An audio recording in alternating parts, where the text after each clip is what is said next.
Baiklah, perkenalkan nama saya Ketua Gilbert Selaban akan menjelaskan tentang mitigasi bencana geologi daerah Tanjung Kurung, Kabupaten Kaur, Provinsi Bengkulu. Yang pertama itu adalah lokasi pemetaan, kedua kondisi kependudukan, ketiga kondisi bencana, keempat mitigasi bencana, dan kelima asuransi bencana. Yang pertama adalah lokasi pemetaan. Secara administratif, lokasi penelitian terletak di Desa Tanjung Kurung, Kecamatan Longkangkula, Kabupaten Kaur, Provinsi Bengkulu. Luas daerah penelitian yaitu 9 kali 9 km.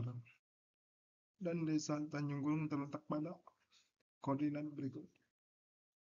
Yang kedua adalah kondisi kependudukan.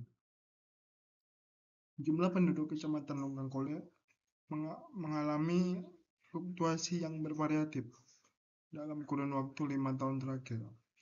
Pada tahun 2020, jumlah penduduk total diperkirakan mencapai 3.600 jiwa. Pada tahun 2019, jumlah penduduk Kecamatan Longkangkula tercatat 3.559 jiwa. Pada tahun 2020 terjadi kenaikan pertumbuhan penduduk sebesar 1,15%. Jumlah penduduk laki-laki mencapai 1.832 jiwa dan perempuan 1.768 jiwa. Rasio jenis kelamin atau seks rasio penduduk Kecamatan Longkangkula pada tahun 2020 sebesar 104. Angka ini menunjukkan bahwa setiap 100 penduduk perempuan di Kecamatan Longkangkula terdapat 104 penduduk laki-laki. Kepadatan penduduk juga menunjukkan kenaikan dari tahun sebelumnya. Pada tahun 2020, kepadatan penduduknya adalah 112 jiwa per kilometer persegi.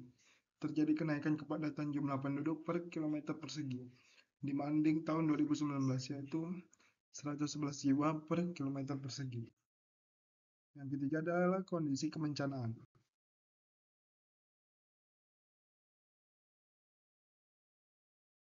Berikut adalah peta bahaya longsor dan peta kemiringan lereng.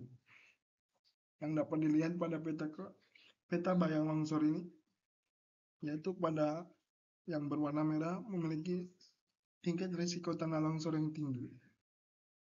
Yang keempat adalah mitigasi bencana longsor. Mitigasi yang dapat dilakukan yang pertama adalah upaya penghijauan dengan melakukan reboisasi atau penanaman kembali.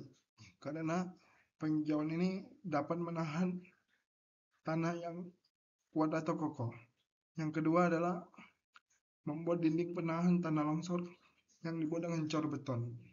Cor beton ini berfungsi untuk menahan tanah agar tidak turun ke bawah. Dinding jenis ini dilengkapi dengan pipa paralon. Pipa paralon ini berguna untuk mengalirkan air dari dalam dinding. Yang ketiga, yaitu dinding penahan longsor menggunakan bronjong atau yang bisa menahan pergerakan tanah. Dengan menggunakan metode bronjong kawat ini akan dibuat menjadi bertingkat seperti tangga atau terase ring. Kemudian batu kali disusun di atas dan diletakkan ke dalam jaring-jaring khusus, lalu diikat dengan kuat. Dinding penahan ini biasanya digunakan pada tanah sungai maupun tanah di dekat jalan raya. Yang kelima dan yang terakhir adalah asuransi kebencanaan. Asuransi kebencanaan merupakan kerugian akibat bencana tanah longsor tidak hanya korban jiwa atau luka saja, tetapi ada dari kerusakan properti, aset, dan lainnya. Kerugian tersebut dapat diminimalisir dengan adanya asuransi. Asuransi yang diberikan tersebut antara lain yang pertama properti, yaitu berjumlah 780.000 per tahun. Kemudian ada asuransi jiwa sebesar 50.000 per tahun. Dan yang ketiga adalah kesehatan sebesar 600.000 per tahun. Sekian dari saya, terima kasih.